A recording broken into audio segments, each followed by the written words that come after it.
waxaan ballan qaaday oo visionkayga ama aragtideeda foga ummadda Soomaaliyeed inaan rajada ku soo celino rajada ummadda Soomaaliyeed ee doonayso waa nabad iyo nolol weeye nabad iyo nolol haddaysan jirin ummad ma jirayso waxaana bays u ah nabad iyo nolol koow waa idiin sheegay danta shakhsiga in laga guuro oo loo guuro dan guud danta guud waxay tahay oo aniga iga bilaabatay oo idinku aad igu taageerteen inaan idin keeno saan idin ballan qaaday ra'iisul wasaare iga wanaagsan ra'iisul wasaarahana ballantii waa fuliyay wuxuu keenay wasiiro ka wanaagsan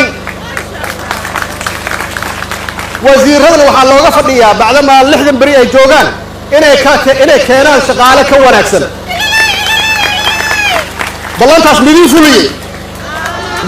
ballantaas kuwa ku xigana aan sheego aan idin fulinay amaanada koow waxay ka ahayd wixii aan ballan qaaday amaanada ummadda Soomaaliyeed waa kala shakis waa la kala fogaaday waxaan isku diray qabiil iyo qabyaalad iyo xagjirnimo amaanadu waxay tahay wixii aad noo dhiibateen inaan siday tahay kugu hayno oo aan isku keen hayno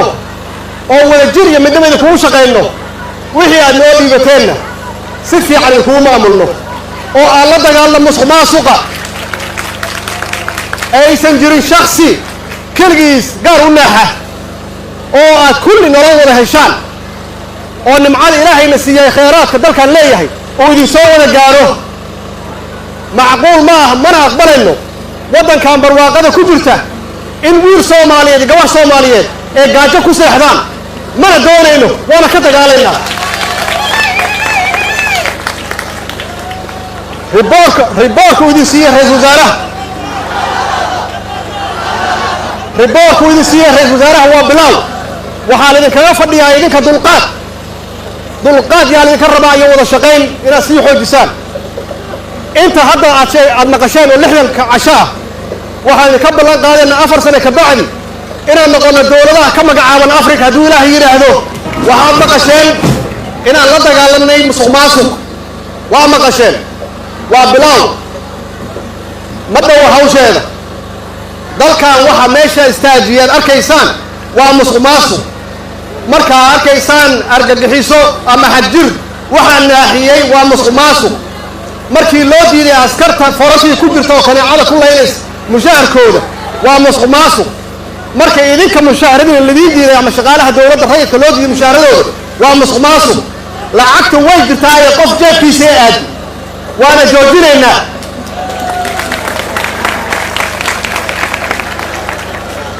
amaanada noo dhibateen waxaa la socda amniga wax kaligeen annagu aan samayn karna maaha waa wax noo wada yaal shaqo noo wada taalo way amnigaasi wuxuu ku xiran yahay idinka ciidamadan haysana tirada waa taqaanaan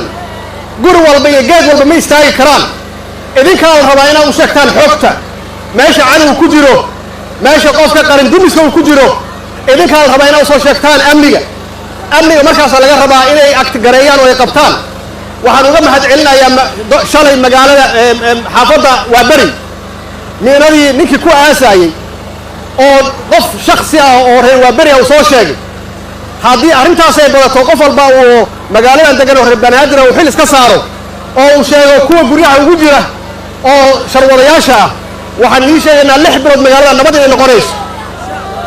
insha Allah waxaa kaloo idin sheegaynaa annagu waxaan u taagannahay ballan u qaadno oo aan dhaar u marnay xasiloonida magaaladan yaan dhaar u marnay xasiloonida macnaheedu waxay tahay magaaladan bilicdeedii quruxdeedii iyo sharafkeeda inay soo noqoto inay la tartanto Kenya Nairobi inay la tartanto Addis Ababa inay la tartanto caasimada adduunka ma kula tartami karno iyadoo boroono magaalada dhexdiisa ay marayaan oo qoryo culus ay saaran yihiin oo shacabka lagu leenayo kulama tartami karno qofkii askari ah oo qof shacab wax u geysta ogaaw waxaad ogaataan tiirkaa kuu dambeeya maxkamad baa lagu saari waxaa kuu dambeeya haddaad qof disho ما وحكومة ما يشتير كي استاجيس إذا ما قلب كسيدة واحد إذا ما قلبه سيدوته شعب كيننا إلى لسان إنا احترام تام إنا الله شقيسان إيجاد وحكوته هذا الليسان والحرمة الرئيسان يا دولد الله يلو يا ديكو عيد الوتيه شعبك كيس الليتا هلا قالوا كيس تبردرن ولا حقدرن ياهي حقيس هلا سيو كان توغا او خاينكا او قرنكبس كان قبطه xoogina kaas ku bixiya shacabka ku bixinina xasiloonida waa taas marka in qof walba uu sharci u hogaansanaado ma aha qofkii qori haysta inuu ka awood badan yahay shacabka iyo dowladda maaha waxa weeye qofka qoriga haysta oo ciidanka ah wuxuu qorigu u haystaa difaaca dalkiisa iyo ummadiisa intaas aan idinkaga fadhiyaa waa ogahay hawl fiican baad qabataan maalin walba waa u heelantihiin difaaca dalkiina laakiin khaldaadka dhacaya iyo kiina xun oo ku soo jeesanaya maatida ama dhibaateynaya hala qabto maxaa yeelay magaca dowladda iyo magaca ciidanku wax u dhimaya hala qabto ammaanka la dagaalanka argagixisada waa naga go'anta laakiin waxaa nooga horeeya inaan leenahay walaalaheena tihiin carruurteena tihiin ilaahay idin soo hadeeyey noo imaada annagaan siinayna waxaad u baahan tihiin dowlad fiican waa haysataan dowlad aamina waa haysataan dowlad caalamka la xisaabtanta waa haysataan ciidankan amisom nala jooga walaalaheena oo la difaacay haddaad dhibka joojisaan guryahoodan u dirayna joojiya dhibka ummaddiina ha laynina hantidiina ha burburina imaano noo imaano kuwa ajnabiga ah oo halkan u yimid inay ummadda soomaaliya u diidaan dowladnimo oo u diidaan horumar oo caalamka naga xiraan oo naga dhigaan soomaaliya inay tahay bahalgaleen oo ay ka dhigaan muqdisho meel aan la imaan karin waa iska kin ceelinaynaa ogaada dalkan waa idinka saarayna annagaa iskale dalka annagaa iskale dadkuna annagayna doorteen waxaan ku shaqaynaa horeyna waa idinkaga sheegnay waa idinkugu sheegnay waxaan ku shaqaynaa oo ballanteena ahayd danta dalka iyo dadka iyo diinta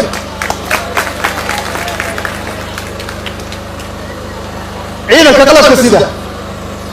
sidaad ahaan jirteen waa ogtihiin sidii laidinkaga yaqaanay africa waa ogtihiin maantana xaaladdan ku jirna waa ogtihiin inaan wax ka bedelno xaaladda waa ku khasbanna inaad xaaladda wax ka bedeshaan waa ku khasbantihiin oo aad qaadataan doorkii aad lahaan jirteen xaalad iyo duruufo adagaad ku jirtaan annaga waa idin garab taagannahay mushaharadiina waa idinkugu soo dadaalaynaa idinkuna dalkiina u dhinta qabyaaladana ka fogaada qabyaaladda waa tan soomaaliya qarnimadeeda burburisay ka fogaada qabyaaladda waad arkaysaa qabyaaladda meeshayna dhigtay in ciidamo shisheeye lagu kala dhex jiraan in 400 300 oo maxaan ku yidhaahdaa ciidamo xagjira oo dibadaha ka yimid inay soomaaliya u diidayaan nabadda waa aragtaan meeshaas waxaana gaarsiiyey qabyaalad ninka hadduu dareeska xirto calankana garabka ku xirto waa nin qarana qabiil ma aha maalinta qabiil aad hunguriyeyso ogow waad ka baxday ciidanka waana ku maxkamadaynaynaa waxaad u dhaaratay qaranka soomaaliyeed inaad difaacdo intaasaan kaa filaynaa waxaa noogu soo xigta cadaaladda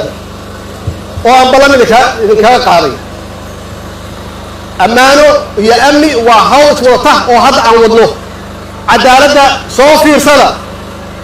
soo ogaada 3 bilood soo socota waxaan ka qabanay cadaaladda waa dhammaatay